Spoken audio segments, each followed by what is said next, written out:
He barely graduated high school. His mom cried, wondering if he'd even make it. Then he won Mr. Alaska twice, never touched a steroid, meditated 3 times a day for 25 years, and built a framework for becoming what he calls a superconscious human being. This conversation is going to rewire your brain. Now available.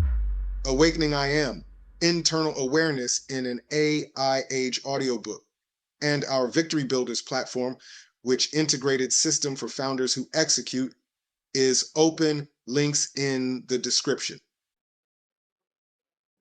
Emotional IQ is something that is being challenged in the advent of AI. A lot of us, I'm including myself, are leveraging more and more of our time, more and more of our experience, more and more of our personal information, and into the machine.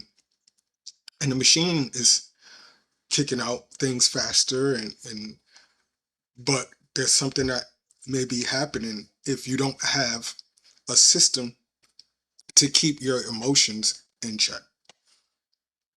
We're not getting smarter by automating everything. We're not getting smarter. We may be more efficient, but the thinking that happens in the human exchange, we want to be careful that that's not that's not lost. We want to be unshakable. We want to be able to turn our diamonds or snowflakes into diamonds and contribute on a level. Now, this is not to say, because I am an advocate for AI, you know that.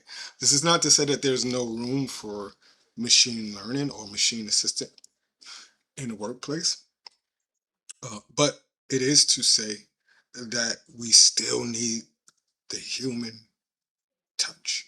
As entrepreneurs and thought leaders, the one thing that we all bring to the table is our humanity. We're like snowflakes. You're very unique. And that uniqueness can be lost if we start producing things on a cookie cutter level. I don't want to be cookie cutters. We want to be who we were designed to be. That's the one area that the AI does. It actually mirrors who we are, but as the as the technology begins to advance, as the technology is advancing, as we're speaking right now, there's some robot driving a car, testing it out. There's Amazon has some robot checking in boxes, and eventually this is where we're going to. But we can't be afraid of what's happening because there can be a revolution of humanity. There can be a revolution of what it is that we bring to the table. Whatever it is that you bring to the table, your unique personal I am. My name is NaRon Tillman.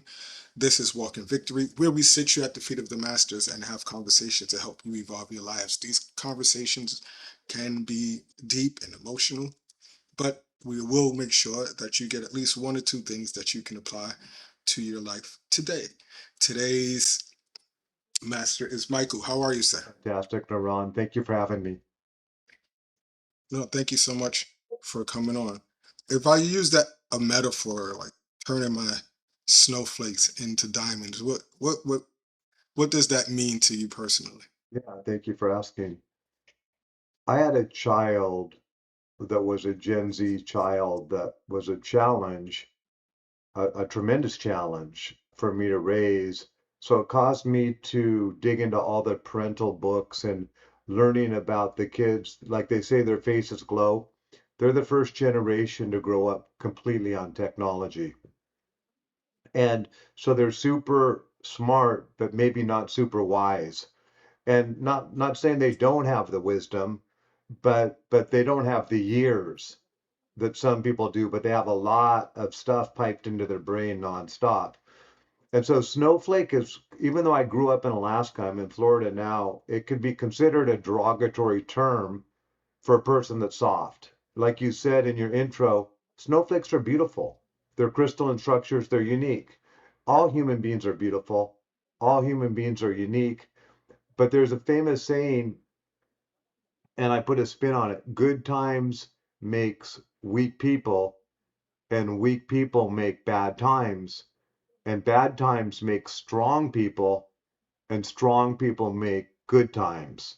So just put the word snowflake in for weak people and put diamond in for strong person.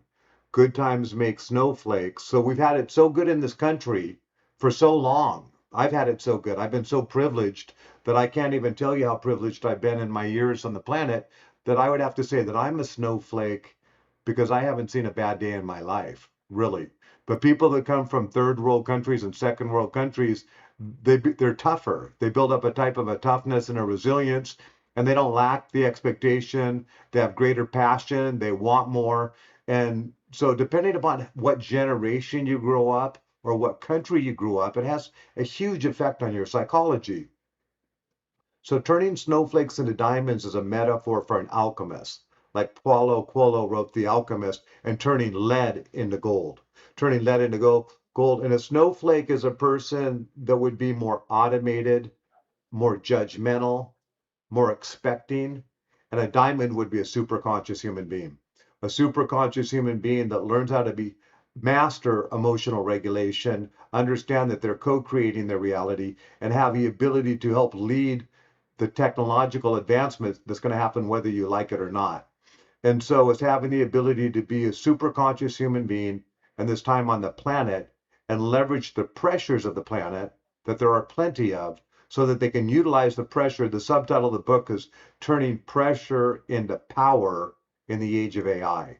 So snowflakes melt and a diamond utilizes pressure to form another facet. And the goal is to use this pressure on this planet at this time to make me the best human being I can, because that's the one thing I once read a book years ago, NaRon. They said, you want to make the earth better, make yourself better. If you make yourself better, you're part of it. Yeah, that's a great point because when you look at the problems as a whole, right, and we're not looking at the part that we can play in the solution, and if everyone is pushing together and trying to make those human emotional IQ better, and it starts with me, right? Because I may come to some kind of epiphany, and I'm saying I want to work on me. I want to work on me. I want to work on me. But it's when we get to that point when it becomes altruistic, and what can I leave for the world? I want to make an impact. I want to make an impact. As a trainer who has over how many hours of training experience to Yeah. 20,000 hours of yeah 20,000 hours of training experience, how important is it for thought leaders, entrepreneurs, to have a mindset of altruism, not just being selfish and being and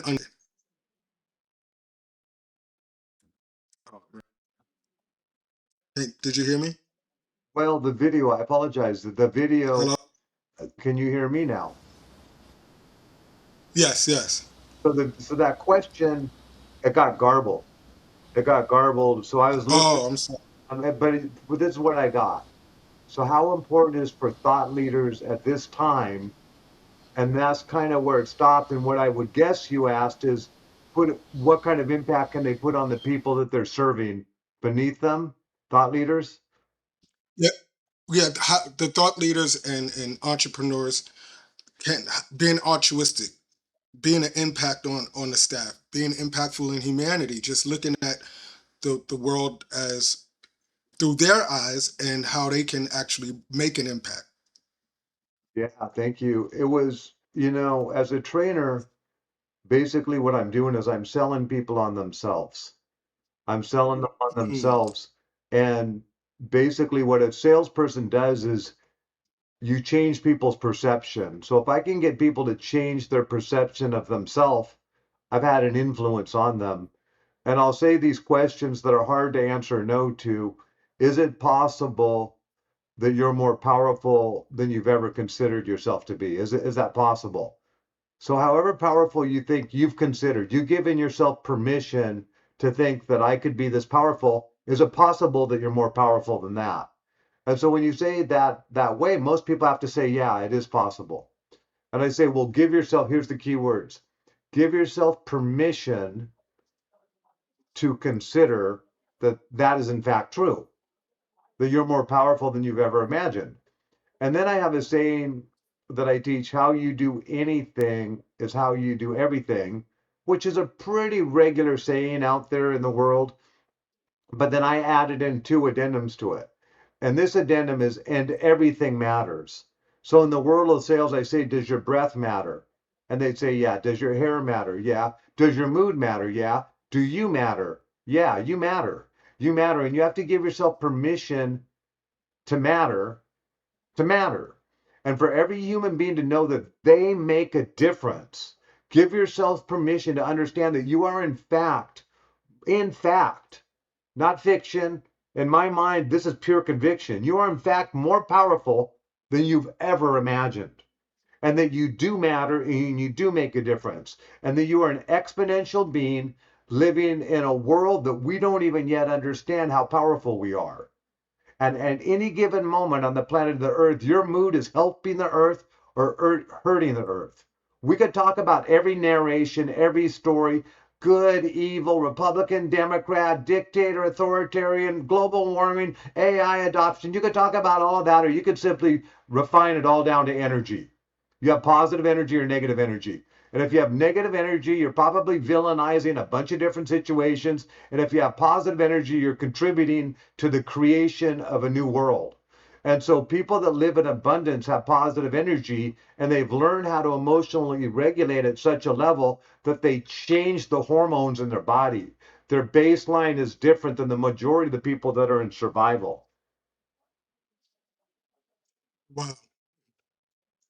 You're so thoughtful. You have years of experience. Share a little bit about your journey. What was that this journey like for you? Yeah, it's been a marvelous, magical journey. And, my father just passed, and I was honored enough to give the eulogy. And my dad was just a beautiful man, just a beautiful, beautiful man that contributed all the way to the end of his existence. He had a blue birthmark on his face. So, what would it be like to have a blue birth? It's called a hemangione. What would it be like to have a blue birthmark on your face as a young man? What would that feel like? And he demonstrated this strength of character and this gregariousness, and he didn't let him stop him in life. And he had to reinvent himself. And when he reinvented himself, he turned me on to seminars as a young man. One was a motivational speaker named Norman Vincent Peale that had written the book called The Power of Positive Thinking. Or back then, they had these seminars called EST and Insight. And then the Johnson O'Connor Research Foundation. And I started proving out principles as a very young man. I said, okay, this makes sense. Let's see if it works for me. And either it did or it didn't. But once it worked for me, now I have a tool. And so now I'm speaking from practice, not from philosophical knowledge. And then I made a couple key decisions as a young man when I was 23 to be a nonstop learner and to master my emotions. I knew that if I was identified with I have a bad temper or I suffer from depression, if I accept any of those identities as true, that they're going to probably stay with me for the rest of my life. So I made a decision to create an identity that I am a master of my emotions, because I knew the quality of my existence was my emotional state. And I knew that people that have a more regulated state make more money, they're less triggerable, happier lives. Everybody around them is happier. The epigenetics is better. Their law of attraction is better. And what they're collapsing in the quantum realm is better. That's about 5 wins I threw out there. I didn't know it back then what I was on to. But then simultaneously, I made a decision to be a nonstop worker outer. Then I was in the Plumbers and Pipe Fitters Union for 20 years in Alaska, and I worked incredibly hard. Like all day long, I took so much pride in what a great worker I was. Now, pride is not a good thing. It can be a bad thing, but it can be a good thing. So you just want to be aware of it and understand it. But back then, I was a young man. You have permission to go through whatever stage of life you're in, love it. Whatever stage you are, the key is to love yourself where you're at. And so, but I wanted to be the best worker. I just saw myself that I was the best worker. And then when I'd go to these remote locations in Alaska, I had this Zen discipline where I would eat the perfect food, I would work out, and I'd nonstop learn. I wouldn't play poker, I wouldn't drink beer, sober for 20 years as a young man. Joined Toastmasters. For those of you that are not aware of it, it's a public speaking group. Because when I was in high school, I had these moments where I had these thunderous applauses in sports. Oh, I left off that I barely graduated from high school. My mom cried and said, "My first kid, you better graduate." And I did, but barely. And so that's why I overcompensated, I think, and became a nonstop learner. So then I did the Mr. Alaska bodybuilding contest and I won the entire show the first time I did it. Then I did the Mr. Alaska bodybuilding contest again and I won it again the second time I did it. People thought I took steroids. I never touched a steroid. So in a way, the fact that they thought I was lying, it doesn't feel good for people to think you're lying, but in a way it's a compliment. It's almost like a weird backhanded compliment. And then I started speaking because my dad took me to those speakers when I was a young man. I started studying motivational speakers and speaking at prisons, detention centers, fundraisers, schools, colleges, high schools, middle school, grade schools. And I just started getting out there. And then I decided to start selling cars just for a change. So I intentionally said, I heard you could make money. And then after 2 years, this corporation made me a trainer. So now I've been training for them for 22 years, traveled up nationally across the entire country, and had the fortune of training human beings. And then after I got off the Mr. Alaska bodybuilding, I said, I'm going to take this energy I put into my body and I'm going to put it into my consciousness.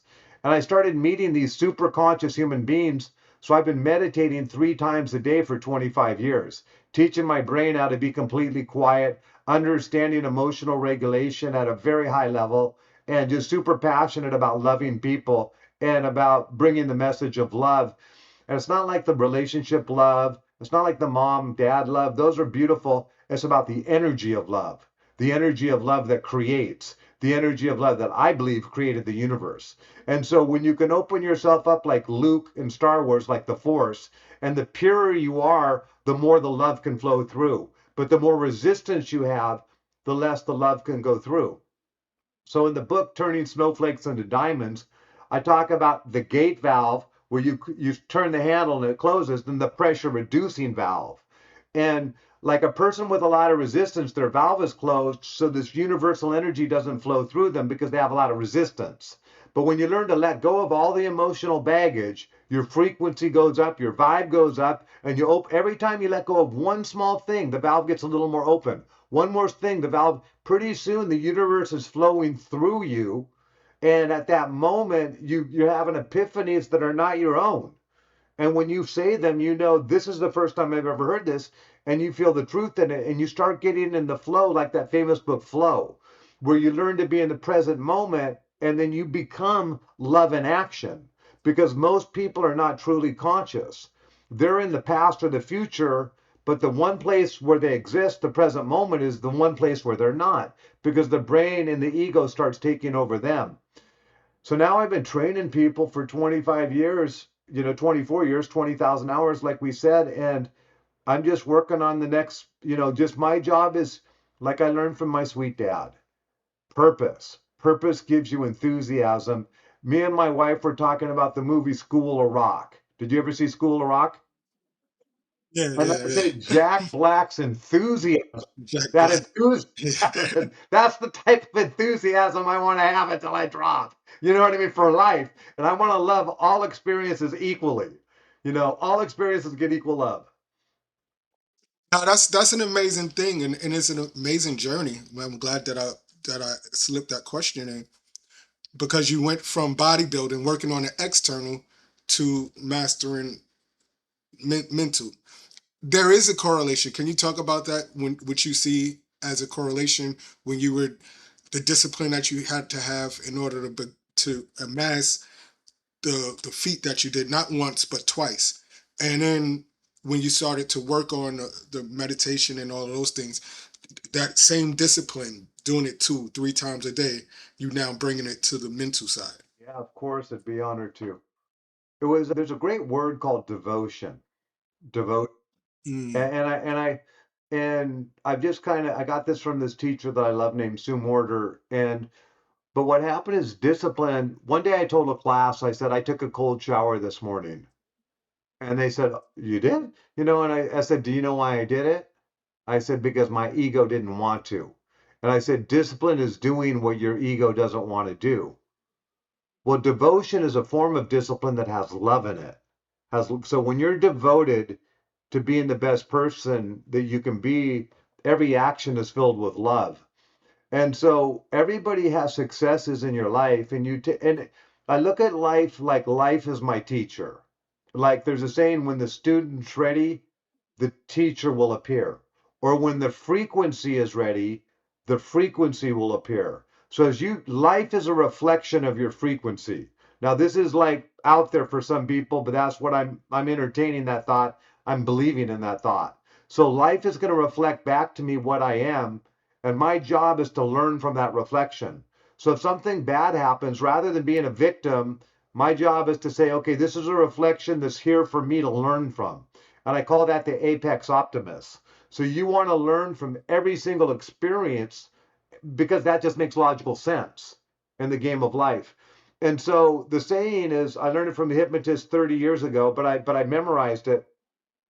Life will keep on giving you lessons until you learn them. So life is the teacher. Life will keep on giving you lessons until you learn them. And if you don't learn them, life will keep on giving you the same lesson until you do learn it. So oftentimes people will recreate the same relationship problem, the same money problem, the same health problem, the same social interaction problem until they recreate it so many times that they finally recognize the only thing consistent in this problem is me, and I must be the problem. And at that moment, they have the epiphany that they're responsible for this that's going on in their life. Now they can do something about it. And oftentimes, they're in enough pain that pain moves them. That's the saying, pain is the great persuader. So the Mr. Alaska, I utilized the discipline. I visualized myself winning. I felt that I had already won the show ahead of time. I had a willingness to do what other people were not willing to do, and I learned from the best. And once you have a win in one area of your life, you just take it to the next area. And then you keep on pulling your successes. Now let me make a bodybuilding metaphor. They called it failure, momentary muscular failure. So it takes a lot of discipline to go until your body literally gives out. Well, I called failure back then success. And I think all human beings might want to entertain that thought. All failures are successes because that's where the richest, deepest lessons are, is in those, where the greatest introspection.